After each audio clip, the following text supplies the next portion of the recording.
ਸਿਰਜਣਾ।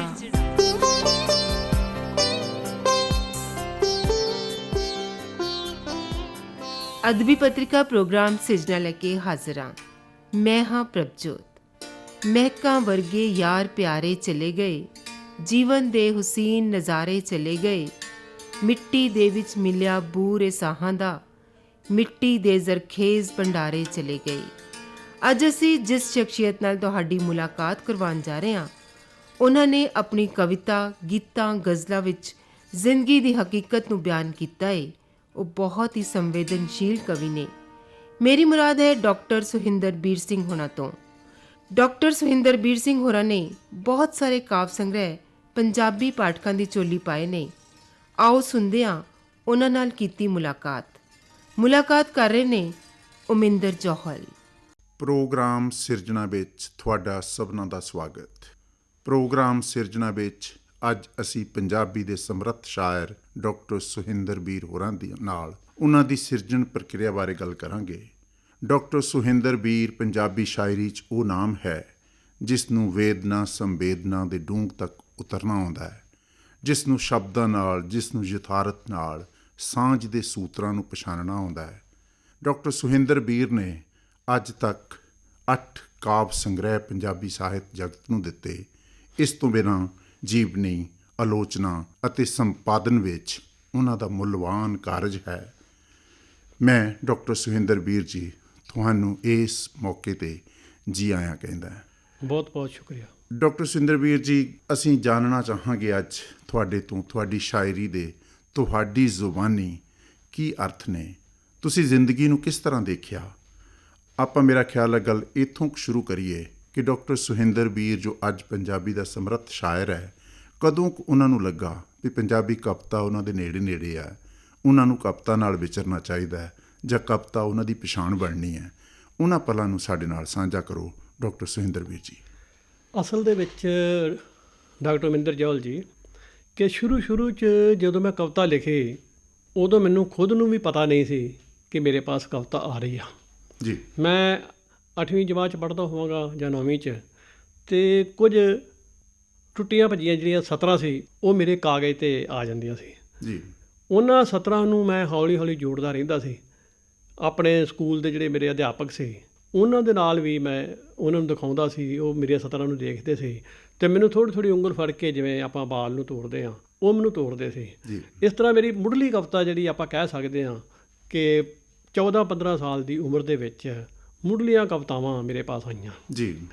ਉਸ ਤੋਂ ਬਾਅਦ ਮੈਂ ਜਦੋਂ ਕਾਲਜ 'ਚ ਗਿਆ 10 ਕੁ ਸਾਲ ਤੋਂ ਬਾਅਦ, ਸਰਕਾਰੀ ਕਾਲਜ ਗੁਰਦਾਸਪੁਰ ਦੇ ਵਿੱਚ ਜੀ, ਉਸ ਵਕਤ ਮੇਰੀ ਜਿਹੜੀ ਕਵਿਤਾ ਸੀ ਉਹ ਪਹਿਲੇ ਦੇ ਨਾਲੋਂ ਜ਼ਿਆਦਾ ਥੋੜ੍ਹੀ ਜਿਹੀ ਪ੍ਰੌੜ ਹੋ ਚੁੱਕੀ ਸੀ ਅਤੇ ਮੈਂ ਕਾਲਜ ਮੈਗਜ਼ੀਨ ਦਾ ਐਡੀਟਰ ਵੀ ਬਣਿਆ ਜੀ।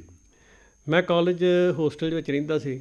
ਹੋਸਟਲ 'ਚ ਰਹਿੰਦਿਆਂ ਇੱਕ ਦਿਨ ਮੈਂ ਦੇਖਿਆ ਕਿ ਉਦੋਂ ਬਲੈਕ ਐਂਡ ਵਾਈਟ ਟੈਲੀਵਿਜ਼ਨ ਹੁੰਦਾ ਸੀ ਅਤੇ ਟੈਲੀਵਿਜ਼ਨ 'ਤੇ ਇੱਕ ਐਡ ਆਈ ਸੀ ਕਿ ਜਵਾਨ ਤਰੰਗ ਦੇ ਵਿੱਚ ਦਿੱਲੀ ਦੇ ਵਿੱਚ ਜੀ। ਕੁਝ ਆਪਣੇ ਨੌਜਵਾਨ ਜਿਹੜੇ ਕਵੀ ਨੇ ਉਹ ਆਪਣੀਆਂ ਕਵਿਤਾਵਾਂ ਪੇਸ਼ ਕਰ ਸਕਦੇ ਨੇ। ਜੀ।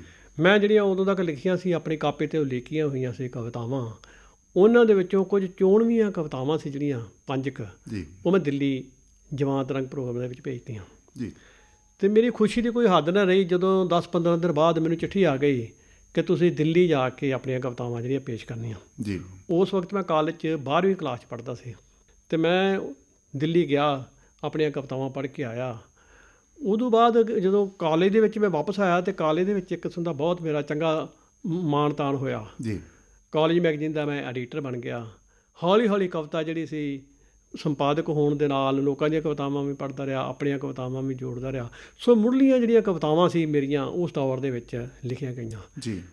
ਜਿਵੇਂ ਡਾਕਟਰ ਸਾਹਿਬ ਤੁਹਾਨੂੰ ਲਗਭਗ 4 ਦਹਾਕੇ ਹੋ ਗਏ ਪੰਜਾਬੀ ਕਵਿਤਾ ਨਾਲ ਸਿੱਧੇ ਤੌਰ 'ਤੇ ਜੁੜਿਆ, ਔਰ ਇਹਨਾਂ ਜਿਹੜਾ ਆ ਉਹ 4 ਦਹਾਕਿਆਂ 'ਚ 40-45 ਸਾਲਾਂ 'ਚ ਤੁਸੀਂ ਅਧਿਆਪਨ ਨਾਲ ਵੀ ਜੁੜੇ ਰਹੇ। ਇੱਕ ਬੰਦੇ ਦੀ ਜਿਹੜੀ ਸਿਰਜਣਾਤਮਕਤਾ ਹੁੰਦੀ ਹੈ ਉਹ ਜਿਹੜੀ ਆ ਉਹ ਆਲੇ ਦੁਆਲੇ ਤੋਂ ਟੁੱਟੀ ਹੋਈ ਹੁੰਦੀ ਆ, ਆਲੇ ਦੁਆਲੇ ਤੋਂ ਨਿਵੇਕਲੀ ਹੁੰਦੀ ਆ, ਅਤੇ ਇੱਕ ਉਹਦੀ ਜਿਹੜੀ ਆ ਕਵਿਤਾ ਨੂੰ ਦੇਖਣ ਦੀ ਪਹੁੰਚ, ਇੱਕ ਅਧਿਆਪਕ ਵਜੋਂ ਤੁਸੀਂ ਯੂਨੀਵਰਸਿਟੀ 'ਚ ਪੜ੍ਹਾਇਆ, ਉਹ ਪਹੁੰਚ ਜਿਹੜੀ ਆ ਆਲੋਚਨਾਤਮਕ ਹੁੰਦੀ ਆ।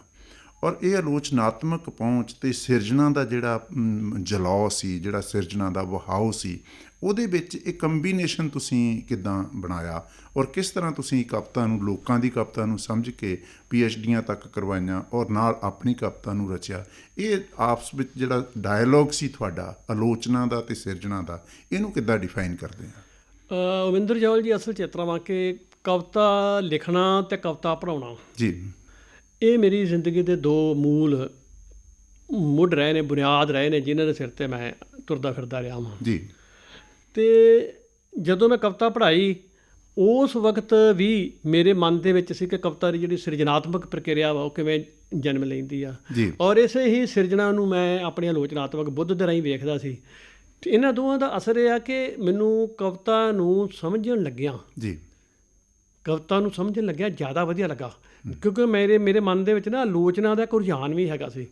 ਮੈਂ ਪਹਿਲੀ ਜਿਹੜੀ ਕਵਿਤਾ ਲਿਖਦਾ ਸੀ ਉਹਦੇ ਵਿੱਚ ਕੀ ਹੁੰਦਾ ਸੀ ਕਿ ਮੈਂ ਜੋ ਮੇਰੇ ਮਨ ਦੇ ਵਿੱਚ ਆਉਂਦਾ ਸੀ, ਜੋ ਮੇਰੇ ਵੇਗ ਦੇ ਵਿੱਚ ਆਉਂਦਾ ਸੀ, ਉਹ ਮੈਂ ਲਿਖ ਦਿੰਦਾ ਸੀ। ਪਰ ਜਦੋਂ ਮੇਰੇ ਅਧਿਐਨ ਦਾ ਕੰਮ ਦੌਰ ਸ਼ੁਰੂ ਹੋਇਆ, ਉਸ ਵਕਤ ਕੀ ਹੋਇਆ ਕਿ ਮੈਂ ਕਵਿਤਾ ਜਿਹੜੀ ਸੀ ਘੱਟ ਮਾਤਰਾ ਦੇ ਵਿੱਚ ਲਿਖਣੀ ਸ਼ੁਰੂ ਕਰ ਦਿੱਤੀ, ਔਰ ਉਸ ਕਵਿਤਾ ਦੇ ਵਿੱਚ ਸਾਰੀ ਦੇ ਵਿੱਚ ਜਿਹੜੀ ਵੇਗ ਸੀ, ਉਹਦੇ 'ਚ ਛੰਦਾਬੰਦੀ ਸੀ, ਉਹਦੇ 'ਚ ਮੀਟਰ ਸੀ, ਇੱਕ ਕਿਸਮ ਦੀ ਜਿਹੜੀ ਪ੍ਰਗੀਤਾਤਮਕ ਜਿਹੜੀ ਸ਼ਾਇਰੀ ਸੀ, ਉਹਦੇ ਵੱਲ ਮੇਰਾ ਜ਼ਿਆਦਾ ਰੁਝਾਨ ਹੋ ਗਿਆ। ਤੁਸੀਂ ਜਦੋਂ ਪੰਜਾਬੀ ਕਵਿਤਾ 'ਚ ਪ੍ਰਵੇਸ਼ ਕਰਦੇ ਆ, ਉਦੋਂ ਪ੍ਰਗਤੀਵਾਦ, ਜੁਝਾਰਵਾਦ ਥੋੜ੍ਹੇ ਮੱਠੇ ਪੈ ਚੁੱਕੇ ਆ, ਔਰ ਇੱਕ ਵੱਖਰੀ ਤਰ੍ਹਾਂ ਦੀ ਮਾਨਵੀ ਸੰਵੇਦਨਾ ਵਾਲਾ ਦੌਰ ਜਿਹੜਾ ਆ ਉਹ 80ਵਿਆਂ 'ਚ ਸ਼ੁਰੂ ਹੋ ਜਾਂਦਾ ਪੰਜਾਬੀ ਕਵਿਤਾ 'ਚ, ਔਰ ਤੁਸੀਂ ਉਸ ਵੇਲੇ ਪ੍ਰਵੇਸ਼ ਕਰਦੇ ਆ ਜਾਂ ਉਸ ਵੇਲੇ ਲਿਖਣਾ ਸ਼ੁਰੂ ਕਰਦੇ ਆ। ਪਰ ਤੁਹਾਡੀ ਕਵਿਤਾ 'ਚ ਜਿਸ ਤਰ੍ਹਾਂ ਦਾ ਸੁਹਜ ਹੈ, ਜਿਸ ਤਰ੍ਹਾਂ ਦੀ ਜਿਹੜੀ ਆ ਉਹ ਸੁਹਜਾਤਮਕਤਾ ਆ, ਉਹਨੂੰ ਤੁਸੀਂ ਕਿਸ ਲਹਿਰ ਨਾਲ ਜੋੜ ਕੇ ਦੇਖਦੇ ਆ ਜਾਂ ਲਹਿਰ ਤੋਂ ਆਪਣੇ ਆਪ ਨੂੰ ਵੱਖਰਾ ਦੇਖਦੇ ਆ? ਜਾਣੀ ਪੰਜਾਬੀ ਕਵਿਤਾ ਨੂੰ ਜਦੋਂ ਅਸੀਂ ਲਹਿਰਾਂ ਦੇ ਸੰਦਰਭ 'ਚ ਦੇਖਦੇ ਆ ਅਤੇ ਹਰ ਬੰਦੇ ਨੂੰ ਅਸੀਂ ਉੱਥੇ ਫਿੱਟ ਕਰਨ ਦਾ ਯਤਨ ਵੀ ਕਰਦੇ ਹਾਂ, ਔਰ ਖੁਦ ਬਖੁਦ ਉਹ ਹੋ ਵੀ ਜਾਂਦਾ ਸ਼ਾਇਰ ਉੱਥੇ। ਉਸ ਸੰਦਰਭ 'ਚ ਆਪਣੇ ਆਪ ਨੂੰ ਕਿੱਦਾਂ ਡਾਕਟਰ ਸੁਹਿੰਦਰ ਵੀਰ ਦੇਖਦੇ ਆ? ਅਸਲ 'ਚ ਇਸ ਤਰ੍ਹਾਂ ਮਹਿੰਦਰ ਜੀ, ਮੈਂ ਕਦੇ ਵੀ ਕਿਸੇ ਇੱਕ ਲਹਿਰ ਦੇ ਨਾਲ ਪ੍ਰਤੀਬੱਧ ਰੂਪ ਦੇ ਵਿੱਚ ਨਹੀਂ ਜੁੜਿਆ ਜੀ। ਜਿਵੇਂ ਮੇਰੇ ਤੋਂ ਪਹਿਲਾਂ ਜਿਹੜੀ ਸੀ ਨਕਸਲਾਈਟ ਮੂਵਮੈਂਟ ਸੀ, ਉਹ ਤੋਂ ਪਹਿਲਾਂ ਵੀ ਪ੍ਰਗਤੀਵਾਦੀ ਮੂਵਮੈਂਟ ਸੀ, ਉਹਨਾਂ ਲਹਿਰਾਂ ਦੇ ਨਾਲ ਮੈਂ ਨਹੀਂ ਕਮਿਟਡ, ਪ੍ਰਤੀਬੱਧ ਰੂਪ ਦੇ ਵਿੱਚ ਨਹੀਂ ਜੁੜਿਆ।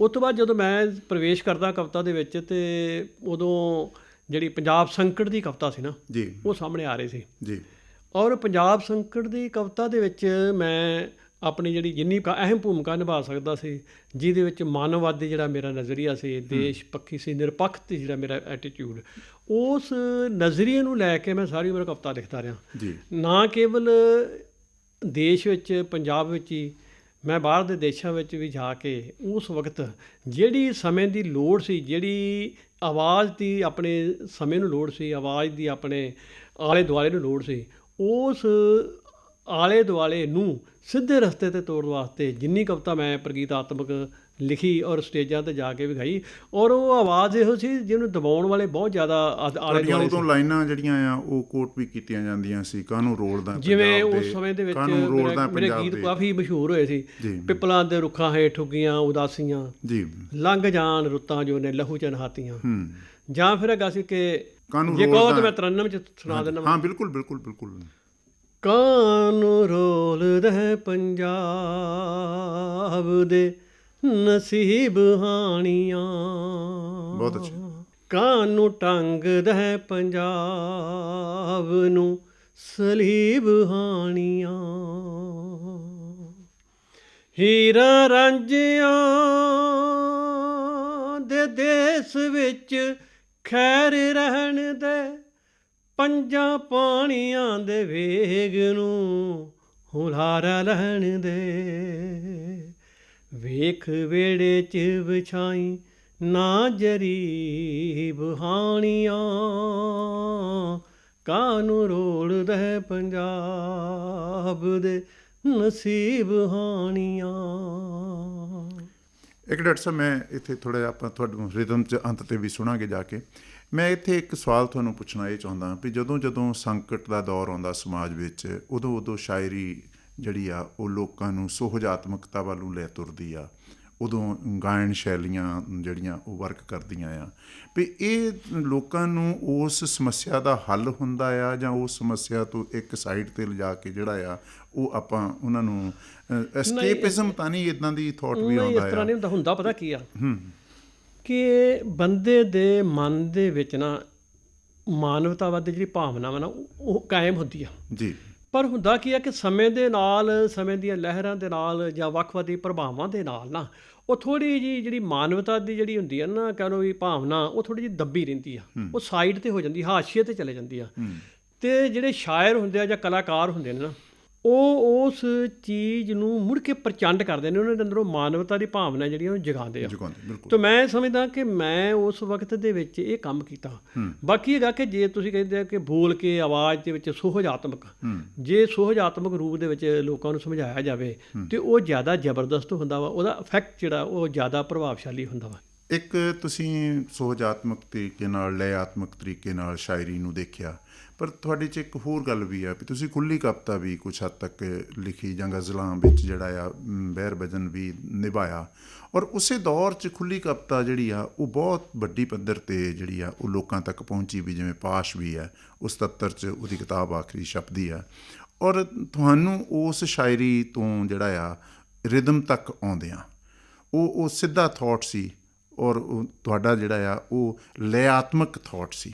ਉਸ ਡਾਇਲੋਗ ਵਿੱਚ ਵੀ ਕਦੇ ਤੁਸੀਂ ਪੈਣਾ ਚਾਹਿਆ ਕਿ ਨਹੀਂ?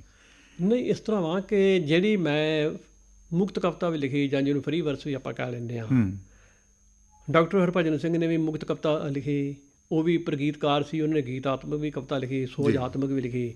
ਜਿਵੇਂ ਮੈਂ ਤੁਹਾਨੂੰ ਕਿਹਾ ਕਿ ਉਹਨਾਂ ਦਾ ਮੇਰੇ 'ਤੇ ਅਸਰ ਵੀ ਸੀ ਜੀ। ਔਰ ਮੈਂ ਸਮਝਦਾ ਕਿ ਜਿਵੇਂ ਸ਼ਿਵ ਕੁਮਾਰ ਹੋਰੀ ਸੀ, ਉਹਨਾਂ ਨੇ ਵੀ ਫਰੀ ਵਰਸ ਵੀ ਲਿਖੀ, ਉਹਨਾਂ ਨੇ ਵੀ ਪ੍ਰਗੀਤ ਲਿਖਿਆ, ਔਰ ਮੇਰੀ ਕੋਸ਼ਿਸ਼ ਇਹ ਰਹੀ ਕਿ ਜਿਹੜੀ ਮੁਕਤ ਕਵਿਤਾ ਵੀ ਮੈਂ ਲਿਖਦਾ ਵਾਂ ਉਹਦੇ ਵਿੱਚ ਵੀ ਸੁਹਜ, ਉਹਦੇ ਵਿੱਚ ਵੀ ਜਿਹੜਾ ਰਿਦਮ ਆ ਉਹ ਕਾਇਮ ਰਵੇ।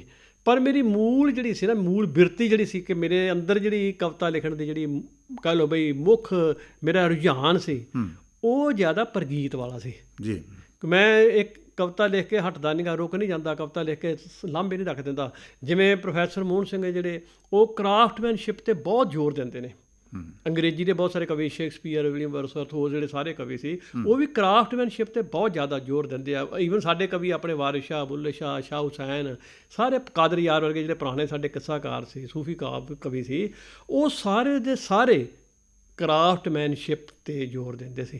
ਅਤੇ ਮੇਰਾ ਵੀ ਇਹ ਨਾ ਕੁਦਰਤੀ ਤੌਰ 'ਤੇ ਮੇਰਾ ਰੁਝਾਨ ਰਿਹਾ ਕਿ ਮੈਂ ਜਿਹੜੀ ਵੀ ਇੱਕ ਸਤਰ ਵੀ ਲਿਖਾਂ, ਉਸ ਸਤਰ ਦੇ ਵਿੱਚ ਵੀ ਕਿਤੇ ਅਟਕਾ ਨਾ ਪਵੇ, ਉਹ ਸਤਰ ਜਿਹੜੀ ਆ ਲੋਕਾਂ ਦੀ ਜ਼ੁਬਾਨ 'ਤੇ ਚੜ੍ਹ ਸਕਦੀ ਹੋਵੇ।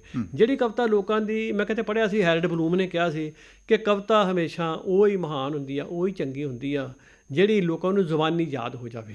ਸੋ ਮੇਰੀ ਕੋਸ਼ਿਸ਼ ਹੁੰਦੀ ਹੈ ਕਿ ਜਿਹੜੀ ਮੈਂ ਇੱਕ ਸਤਰ ਲਿਖਦਾ ਵਾਂ ਉਹਦੇ ਵਿੱਚ ਕਿਤੇ ਕੋਈ ਸਖਤਾ ਤਾਂ ਨਹੀਂ ਪੈ ਰਿਹਾ, ਕਿਤੇ ਪੜ੍ਹਨ ਦੇ ਵਿੱਚ ਰੁਕਾਵਟ ਨਹੀਂ ਪੈ ਰਹੀ, ਕਿ ਉਹ ਕਵਿਤਾ ਲੋਕਾਂ ਨੂੰ ਜ਼ੁਬਾਨੀ ਯਾਦ ਹੋ ਸਕਦੀ ਹੈ। ਸੋ ਮੈਂ ਇੱਕ ਵਾਰੀ ਕਵਿਤਾ ਲਿਖ ਕੇ ਰੱਖ ਨਹੀਂ ਦਿੰਦਾ, ਕਿ ਖਤਮ ਕਰ ਦਿੰਦਾ ਵੀ ਫਾਈਨਲ ਹੋ ਜਾਂਦਾ। ਜਿਵੇਂ ਮੈਂ ਕਹਾਂ ਕਿ ਮੇਰੀ ਕਵਿਤਾ ਬੜੀ ਕੁਦਰਤੀ ਪਾਉਣ ਵਾਲੀ ਕਵਿਤਾ ਵਾ, ਬੜੀ ਨੈਚੁਰਲ ਕਵਿਤਾ ਵਾ, ਜੋ ਲਿਖਤਾ ਬਸ ਉਹਨੂੰ ਹੰਨੇ ਬੰਨੇ ਫਾਈਨਲ ਆ, ਮੈਂ ਇਸ ਤਰ੍ਹਾਂ ਨਹੀਂ ਕਰਦਾ। ਮੈਂ ਇੱਕ ਕਵਿਤਾ ਲਿਖਦਾ ਵਾਂ, ਉਹਦੀ ਕੋਈ ਵੀ ਸਤਰ ਅਟਕਦੀ ਆ ਅਤੇ ਮੈਂ ਉਹਨੂੰ ਕਈ ਦਿਨ ਆਪਣੇ ਜ਼ਿਹਨ ਦੇ ਵਿੱਚ ਬਾਰ-ਬਾਰ ਉਚਾਰਦਾ ਰਹਿੰਦਾ ਵਾਂ। ਜਿਹੜਾ ਅੱਖਰ ਮੈਨੂੰ ਉਹ ਤੋਂ ਵਧੀਆ ਚੰਗਾ ਲੱਗਦਾ, ਫਿਰ ਮੈਂ ਉਹਨੂੰ ਪ੍ਰਮਾਣਿਤ ਕਰ ਦਿੰਦਾ। ਡਾਕਟਰ ਸਾਹਿਬ, ਕਵਿਤਾ ਬਾਰੇ ਵੈਸੇ ਵੀ ਕਿਹਾ ਜਾਂਦਾ ਵੀ ਸਭ ਤੋਂ ਭਾਸ਼ਾ ਦਾ ਸੁੰਦਰਤਮ ਰੂਪ ਅਸਲ 'ਚ ਕਵਿਤਾ ਹੁੰਦੀ ਆ, ਔਰ ਇਹ ਚੀਜ਼ ਜਿਹੜੀ ਆ ਉਹਦੇ ਪਿੱਛੇ ਛੁਪੀ ਹੋਈ ਤੁਹਾਡੀ ਇਸ ਤਰ੍ਹਾਂ ਦੀ ਭਾਵਨਾ, ਇਸ ਤਰ੍ਹਾਂ ਦਾ ਜਿਹੜਾ ਕਰਮ ਖੇਤਰ ਹੈ ਉਹ ਵਰਕ ਕਰ ਰਿਹਾ ਹੁੰਦਾ, ਆਪਾਂ ਇਹ ਸਮਝਦੇ ਹਾਂ। ਕਿਉਂਕਿ ਮੈਂ ਖੁਦ ਗਾ ਲੈਂਦਾ ਵਾ ਨਾ, ਇਸ ਕਰਕੇ ਹੈਗਾ ਕਿ ਮੈਨੂੰ ਗਾਉਣ 'ਤੇ ਲੱਗਿਆ ਵੀ ਲੱਗਦਾ ਵਾ। ਜਿਵੇਂ ਮੰਨ ਲਓ ਇੱਕ ਲਾਈਨ ਆ ਜੀ, ਤੇਰੀ ਦੀਦ ਦੇ ਤਿਹਾਏ ਜੋਗੀ, ਤੇਰੀ ਦੀਦ ਦੇ ਤਿਹਾਏ ਜੋਗੀ, ਦਰ ਦਰ ਖਾਕੀ ਛਾਣੀ ਦੇਨੀ ਜਿੰਦੇ ਮੇਰੀਏ, ਦਰ ਦਰ ਖਾਕੀ ਛਾਣੀ ਦੇਨੀ ਜਿੰਦੇ ਮੇਰੀਏ।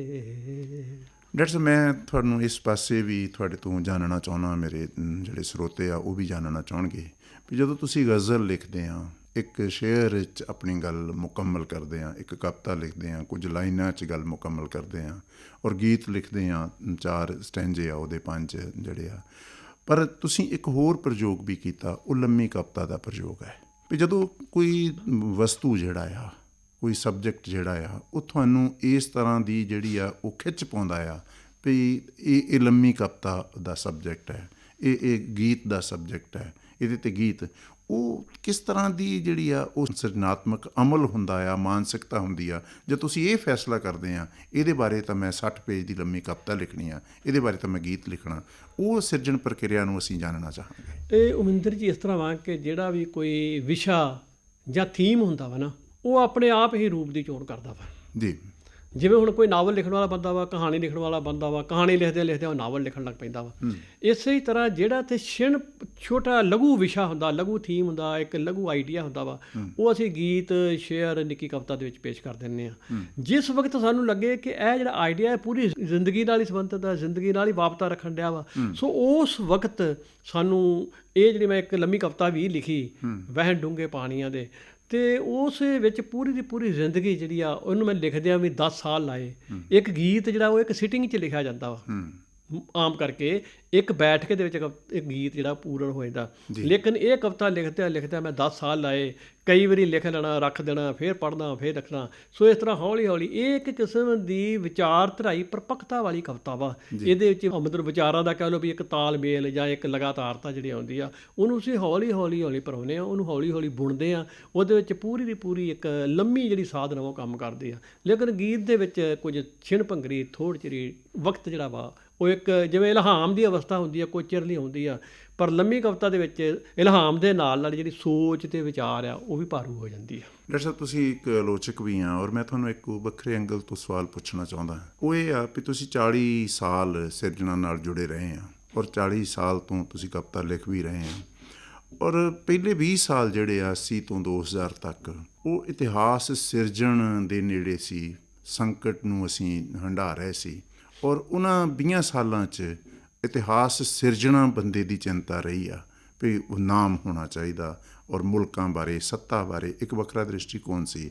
ਪਰੰਤੂ ਆਹ ਜਿਹੜੀ 21ਵੀਂ ਸਦੀ ਦੇ 20 ਸਾਲ ਹੈ, ਉਦੋਂ ਇਤਿਹਾਸ ਦੇ ਜ਼ੀਰੋ ਹੋਣ ਦੀਆਂ ਗੱਲਾਂ ਆ, ਮਨਫੀ ਹੋਣ ਦੀਆਂ ਗੱਲਾਂ ਆ, ਪਾਸ ਦੇ ਮਰ ਜਾਣ ਦੀਆਂ ਗੱਲਾਂ ਆ। ਇਸ ਦੌਰ 'ਚ ਸ਼ਾਇਰ ਕਿੱਥੇ ਆ? ਅਸੀਂ ਕਹਿੰਦੇ ਸ਼ਾਇਰ 100 ਸਾਲ ਅੱਗੇ ਆ ਆਮ ਬੰਦੇ ਤੋਂ, ਵੀ ਸ਼ਾਇਰ ਇਸ ਇਤਿਹਾਸ ਦੇ ਦੌਰ ਨੂੰ ਜਾਂ ਦੋ ਖੰਡਾਂ ਨੂੰ ਕਿੱਦਾਂ ਦੇਖਦਾ? ਡਾਕਟਰ ਸੁਹਿੰਦਰ ਬੀਰ। ਇਸ ਤਰ੍ਹਾਂ ਵਾ ਕਿ ਜਿਹੜਾ ਹੁਣ ਦਾ ਯੁੱਗ ਆ ਨਾ, ਇਹਨੂੰ ਆਪਾਂ ਕਹਿ ਸਕਦੇ ਹਾਂ ਕਿ ਇਹ ਵਿਸ਼ਵੀਕਰਨ ਦਾ ਯੁੱਗ ਆ, ਜਾਂ ਇਹਨੂੰ ਗਲੋਬਲਾਈਜੇਸ਼ਨ ਦਾ ਯੁੱਗ ਵੀ ਆਪਾਂ ਕਹਿ ਲੈਂਦੇ ਹਾਂ।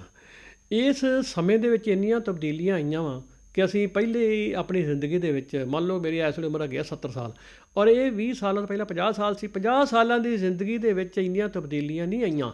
ਅੱਜ ਮੈਨੂੰ ਇਉਂ ਲੱਗਦਾ ਵੇਖਦਿਆਂ ਕਿ ਮੇਰੀ ਜ਼ਿੰਦਗੀ ਦੇ ਵਿੱਚ ਇੰਨੀਆਂ ਤਬਦੀਲੀਆਂ ਆ ਚੁੱਕੀਆਂ ਨੇ, ਇੰਨਾ ਸਾਡੇ ਮਾਨਵਵਾਦ, ਇੰਨਾ ਇਨਸਾਨ ਦੀ ਜ਼ਿੰਦਗੀ ਦੇ ਵਿੱਚ ਇੰਨੀਆਂ ਤਬਦੀਲੀਆਂ, ਔਰ ਜਿੱਥੇ ਅਸੀਂ ਜਿਹੜਾ ਗਲੋਬਲਾਈਜੇਸ਼ਨ ਹੋਣ ਦੇ ਨਾਲ ਸਾਡੇ ਦੇਸ਼ਾਂ ਦੇ ਜਿਹੜੇ ਇਹ ਪਾੜੇ, ਹੁਣ ਇਹ ਸਾਰੀ ਦੁਨੀਆ ਜਿਹੜੀ ਆ ਇੱਕ ਗਲੋਬਲ ਪਿੰਡ ਦੇ ਨਿਆਈ ਬਣ ਗਈ ਆ। ਅਸੀਂ ਬਾਹਰ ਜਾਣ ਲੱਗ ਪਏ, ਬਾਹਰ ਵਾਲੇ ਇੱਥੇ ਆਉਣ ਲੱਗ ਪਏ, ਰਿਲੇਸ਼ਨ ਜਿਹੜੇ ਨੇ ਆਵਾਜਾਈ ਦੇ, ਟਰਾਂਸਪੋਰਟ ਦੇ ਸਾਰੇ ਇੰਟਰਨੈਸ਼ਨਲ ਕਿਸਮ ਦੇ ਹੋ ਗਏ ਨੇ। ਇਹਨਾਂ ਸਮਿਆਂ ਦੇ ਵਿੱਚ ਜਿਹੜੀ ਕਵਿਤਾ ਵਾ, ਔਰ ਜਿਹੜੀ ਕਵਿਤਾ ਦੇ ਨਾਲ ਨਾਲ ਚੱਲਣ ਵਾਲੀ ਜਿਹੜੀ ਮਨੁੱਖਤਾ ਵਾ, ਕਈ ਵਾਰੀ ਕਹਿ ਲਿਆ ਜਾਂਦਾ ਕਿ ਅੱਜ ਕੱਲ੍ਹ ਤਾਂ ਮਾਨਵਵਾਦ ਦਾ ਭੋਗ ਹੀ ਪੈ ਗਿਆ ਵਾ, ਪਰ ਮੈਂ ਸਮਝਦਾ ਕਿ ਜਿਹੜੇ ਕਵੀ ਆ ਨਾ, ਉਹ ਫਿਰ ਵੀ ਅਜੇ ਮਾਨਵਤਾ ਦੀ ਤੰਦ ਫੜ ਕੇ ਰੱਖਦੇ ਨੇ, ਹਮੇਸ਼ਾ ਬੰਦੇ ਨੂੰ ਮਾਨਵਤਾ ਦੇ ਨਾਲ ਜੋੜਦੇ ਨੇ। ਇਸ ਕਰਕੇ ਮਾਨਵਤਾ ਕਦੇ ਖਤਮ ਨਹੀਂ ਹੋਣੀ, ਭਾਵੇਂ ਬਹੁਤ ਖਪਤ ਸੱਭਿਆਚਾਰ ਆ ਗਿਆ, ਬਹੁਤ ਸਾਰੇ ਨਿੱਜਵਾਦ ਆ ਗਿਆ, ਬਹੁਤ ਜ਼ਿਆਦਾ ਸਵਾਰਥ ਆ ਗਿਆ, ਬਹੁਤ ਹੀ ਇਹੋ ਜਿਹੇ ਐਲੀਮੈਂਟਸ ਆ ਗਏ ਨੇ ਸਾਡੀ ਜ਼ਿੰਦਗੀ ਦੇ ਵਿੱਚ ਜਿਹੜੇ ਮਨੁੱਖ ਨੂੰ ਮਨੁੱਖ ਦੇ ਨਾਲੋਂ ਦੂਰ ਲਿਜਾ ਰਹੇ ਨੇ।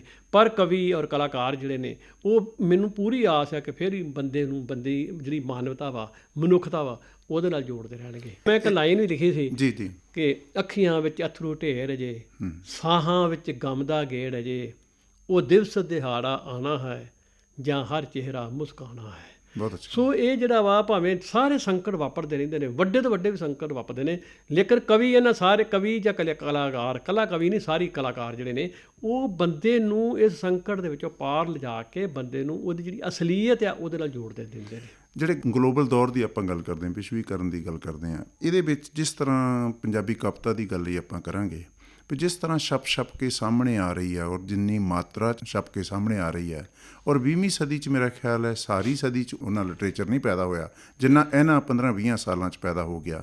ਇਸ ਦੌਰ ਨੂੰ, ਇਸ ਗਲੋਬਲ ਦੌਰ ਨੂੰ, ਜਦੋਂ ਫੇਸਬੁੱਕ ਹੈ, ਜਦੋਂ ਟਵਿੱਟਰ ਹੈ, ਜਦੋਂ ਸਾਰਾ ਕੁਛ ਹੈ, ਉਹਦੇ 'ਤੇ ਇਹ ਕਵਿਤਾਵਾਂ ਆਉਂਦੀਆਂ ਆ, ਅਤੇ ਉਹ ਅਮਰ ਹੋਣ ਦੀ ਕਾਹਲ ਵਿੱਚੋਂ ਤਾਂ ਨਹੀਂ ਆ ਰਹੀਆਂ, ਜਾਂ ਉਹ ਕੋਈ ਸਿਰਜਣਾ ਨੂੰ ਹੁਲਾਰਾ ਦੇ ਰਹੀਆਂ ਆ ਕਿ ਕੀ ਕਰ ਰਹੀਆਂ? ਇਹ ਮੈਨੂੰ ਸਮਝ ਲੱਗਦੀ ਕਿ ਜਿਹੜੀ ਕਾਹਲ ਆ ਨਾ, ਇਹ ਸਿਰਜਣਾ ਵਾਸਤੇ ਘਾਤਕ ਹੈ, ਔਰ ਇਹ ਸਿਰਜਣਾ ਨੂੰ ਨਿਖੇਧਾਤਮਕਤਾ ਦੇ ਨਾਲ ਜੋੜ ਰਹੀ ਆ। ਜੀ।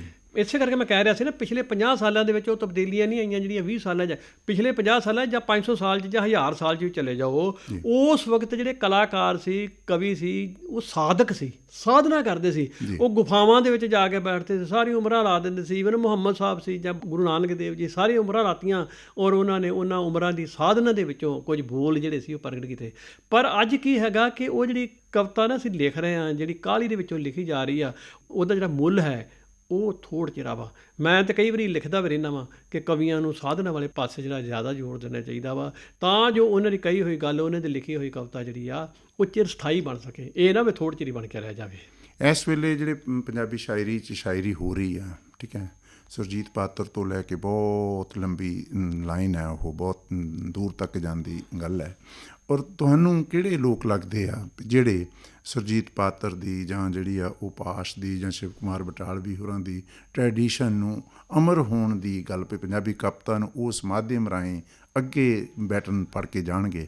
ਕੋਈ ਇਹ ਸੰਭਾਵਨਾਵਾਂ ਵਾਲੇ ਕਵੀ ਕੋਈ ਇੱਦਾਂ ਦੇ? ਦੇਖੋ, ਇਸ ਵੇਲੇ ਜਿਹੜੀ ਕਵਿਤਾ ਵਾ ਨਾ ਉਹ ਇੱਧਰ ਪੰਜਾਬ 'ਚ ਲਿਖੀ ਜਾ ਰਹੀ ਆ, ਲੇਕਿਨ ਇਸ ਪੰਜਾਬ ਤੋਂ ਬਾਹਰ ਵਸਦੇ ਜਿਹੜੇ ਮਹਾਂ ਪੰਜਾਬ ਜਿਹਨੂੰ ਆਪਾਂ ਕਹਿ ਦਿੰਦੇ ਹਾਂ, ਉਹਨਾਂ ਦੇ ਵਿੱਚੋਂ ਲਿਖੀ ਜਾ ਰਹੀ ਹੈ, ਬੜੀ ਭਰਪੂਰ ਮਾਤਰਾ 'ਚ ਲਿਖੀ ਜਾ ਰਹੀ ਆ। ਔਰ ਉਹਨਾਂ ਦੀ ਜਿਹੜੀ ਮਾਨਤਾ ਵਾ ਨਾ ਉਹ ਵੀ ਕਈ ਵਾਰੀ ਗੁੱਟਬੰਦੀਆਂ ਦਾ ਸ਼ਿਕਾਰ ਵੀ ਹੋ ਜਾਂਦੀ ਆ, ਮਾਫੀਆ ਦਾ ਸ਼ਿਕਾਰ ਵੀ ਹੋ ਜਾਂਦੀ ਆ।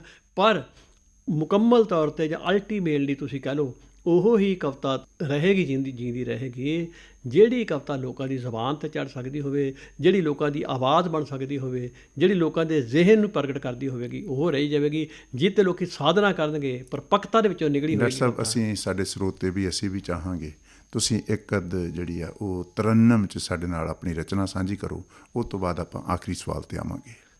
ਨਦੀਏ ਨੀ ਨਦੀਏ, ਨਦੀਏ ਨੀ ਨਦੀਏ, ਨਦੀਏ ਨੀ ਨਦੀਏ, ਨਦੀਏ ਨੀ ਨਦੀਏ, ਨਦੀਏ ਨੀ ਨਦੀਏ, ਚੱਲ ਖਾਂ ਕਿਨਾਰਿਆਂ ਤੋਂ ਪਰਾਂ ਹੋ ਕੇ ਵਗੀਏ, ਨਦੀਏ ਨੀ ਨਦੀਏ, ਨਦੀਏ ਨੀ ਨਦੀਏ,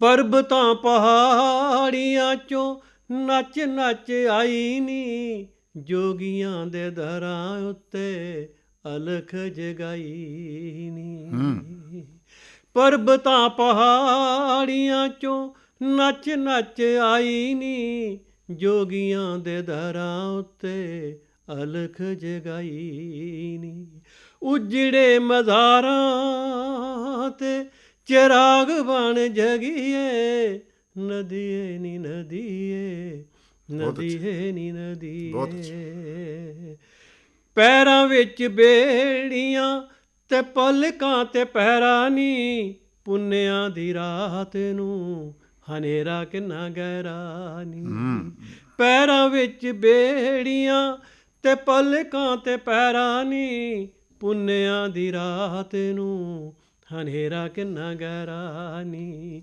ਅੱਲਾ ਦੇ ਦੁਆਰ ਜਾ ਕੇ ਖੈਰ ਸੁੱਖ ਮੰਗੀਏ, ਨਦੀਏ ਨੀ ਨਦੀਏ, ਨਦੀਏ ਨੀ ਨਦੀਏ, ਨਦੀਏ ਨੀ ਨਦੀਏ, ਨਦੀਏ ਨੀ ਨਦੀਏ।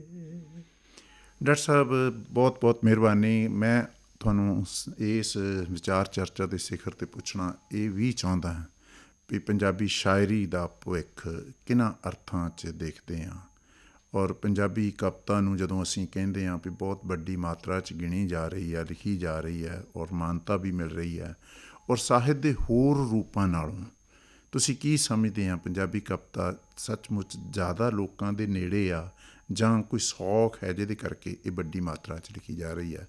ਇਸ ਨੋਟ 'ਤੇ ਤੁਸੀਂ ਆਪਣੀ ਗੱਲ ਥੋੜ੍ਹੀ ਜਿਹੀ ਕਰੋ। ਮੈਂ ਸਮਝਦਾ ਕਿ ਜਿਹੜੀ ਪੰਜਾਬੀ ਕਵਿਤਾ ਵਾ ਨਾ, ਇਹ ਪੰਜਾਬੀ ਪਾਠਕ ਵੀ ਆ ਨਾ ਜਿਹੜਾ, ਉਹ ਵੀ ਆਪਣੇ ਕੰਨਾਂ ਰਾਹੀਂ ਕਵਿਤਾ ਨੂੰ ਸੁਣਨਾ ਪਸੰਦ ਕਰਦਾ ਵਾ। ਪੰਜਾਬੀ ਧੁਰ ਤੋਂ ਲੈ ਕੇ ਆਦਿ ਕਾਲ ਤੋਂ ਲੈ ਕੇ ਕਿ ਪੰਜਾਬੀ ਜਿਹੜਾ ਵਾ ਸਰੋਤਾ ਵਾ, ਪੰਜਾਬੀ ਪਾਠਕ ਹੈ ਨਾ ਜਿਹੜਾ, ਉਹ ਕਵਿਤਾ ਨੂੰ ਪੜ੍ਹਦਾ ਨਹੀਂ, ਉਹਦੇ ਕੰਨਾਂ ਦੇ ਵਿੱਚ ਜੋ ਰਸ ਘੋਲਣ ਵਾਲੀ ਚੀਜ਼ ਹੈ ਨਾ, ਉਹਦੇ ਜ਼ਿਆਦਾ ਨੇੜੇ ਰਹਿੰਦਾ ਵਾ। ਸਾਡੀ ਸਾਰੀ ਹਿਸਟਰੀ ਵੇਖ ਲਓ ਤੁਸੀਂ, ਸੂਫੀ ਕਵਿਤਾ ਦੇਖ ਲਓ, ਗੁਰਬਾਣੀ ਦੇਖ ਲਵੋ, ਕਿੱਸਾ ਕਵਿਤਾ, ਸਾਰੀ ਸਟੇਜ ਨਾਲ ਜੁੜੀ ਹੋਈ ਆ। ਸੋ ਇਹ ਕਵਿਤਾ ਦੀਆਂ ਜ਼ਿਆਦਾ ਲੋਕਾਂ ਤੱਕ ਕਾਇਮ ਰਹਿ ਗਈ। ਬਾਕੀ ਜਿਹੜੀ ਵਿਚਾਰ ਵਾਲੀ ਕਵਿਤਾ ਹੈਗੀ ਆ, ਉਹ ਲੰਮੀ ਕਵਿਤਾ ਦੇ ਰੂਪ ਦੇ ਵਿੱਚ, ਜਾਂ ਜਿਵੇਂ ਹੁਣ ਪਾਸ਼ ਦੀ ਕਵਿਤਾ ਵੀ ਆਈ ਆ ਜਿਹੜੀ ਇਹੋ ਜਿਹੀ ਸੀ, ਜਿਹੜੀ ਸਾਨੂੰ ਸਾਰੀ ਜ਼ੁਬਾਨੀ ਯਾਦ, ਹਰਿਭਜਨ ਸਿੰਘ ਦੀ ਸਾਰੀ ਦੇ ਸਾਰੀ ਦਾ ਧੁੱਪੇ ਨੇ ਛਾਵੇਂ ਵਰਗੀਆਂ ਰਚਨਾਵਾਂ ਸਾਨੂੰ ਯਾਦ ਨੇ। ਜਿਸ ਕਵਿਤਾ ਦੇ ਵਿੱਚ ਵੀ ਮਾਨਵਤਾ ਦਾ ਹੋਏਗਾ ਗੱਲ, ਲੋਕਾਂ ਦੀ ਭਾਵਨਾ ਹੋਏਗੀ ਅਤੇ ਚੰਗੀ ਸਿੰਬਾਵਲੀ ਦੇ ਰਾਹੀਂ, ਕਹਿ ਲਓ ਵੀ ਮੈਟਾਫਰ ਦੇ ਰਾਹੀਂ ਪੇਸ਼ ਹੋਏਗੀ, ਉਹ ਕਵਿਤਾ ਸਦਾ ਜਿਉਂਦੀ ਰਹੇਗੀ। ਜੀ ਡਾਕਟਰ ਸਾਹਿਬ, ਤੁਹਾਡੀ ਕਵਿਤਾ ਨੂੰ ਅਸੀਂ ਜਿਸ ਤਰ੍ਹਾਂ ਦੇਖਦੇ ਹਾਂ ਵੀ ਉਹ ਮਾਨਵਵਾਦੀ ਕਦਰਾਂ ਕੀਮਤਾਂ ਨੂੰ ਪ੍ਰਣਾਈ ਹੋਈ ਕਵਿਤਾ ਆ। ਉਹਨੇ ਲਹਿਰਾਂ ਨਾਲ ਸੰਵਾਦ ਰਚਾਇਆ, ਉਹਨੇ ਲਹਿਰਾਂ ਦੇ ਪੈਰਲਲ ਸਮਾਨਾਂਤਰ ਚੱਲ ਕੇ ਆਪਣੀ ਪਛਾਣ ਬਣਾਈ।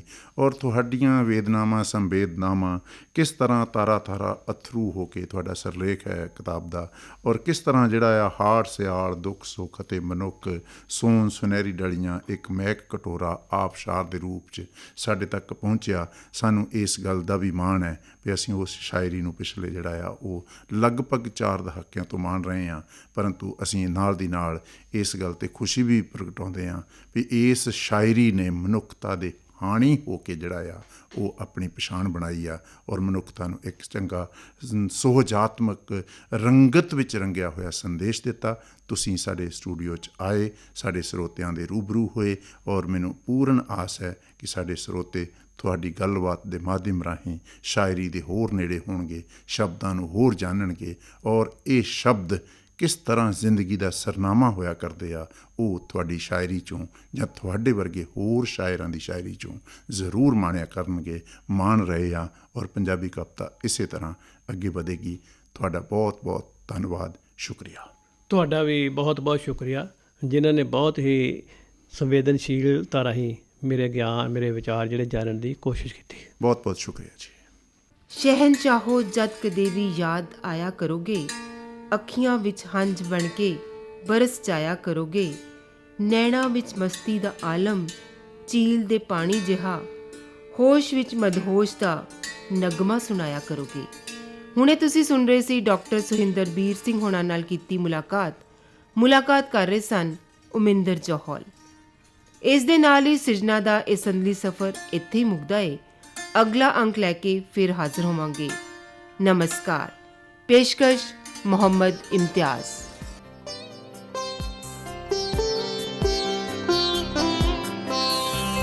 सिरजना।